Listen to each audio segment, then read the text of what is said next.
પહેલી match પિતૃકૃપા stars અને sky school Challengers વચ્ચે છે. બંને ટીમ એક મેચ હારી ચૂકી છે અને આજે બંનેની બીજી મેચ છે.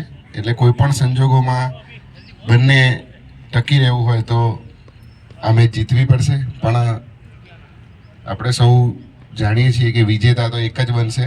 તો સ્કાય સ્કૂલ ચેલેન્જર્સના પ્લેયર છે નરેશભાઈ, આજે શું મનોસ્થિતિ છે તમારી અને શું આગળનું તમારું રણનીતિ છે જીતવા માટે? આજે બધા જ બેટ્સમેન અને બોલરને કીધું છે ખુલ્લા મનથી રમવાનું છે. જે પણ બેટ્સમેન જાય એ ઝડપી રમે અને છગ્ગા ચોગ્ગા મારે એવું જ અમે એમને કીધેલું છે. ટાઈટ બોલિંગ નાખવાની છે અને સામેના જે ટીમ છે એને એક પણ ચાન્સ નથી આપવાનો, ધરાશાયી કરી દેવાની છે ટીમને.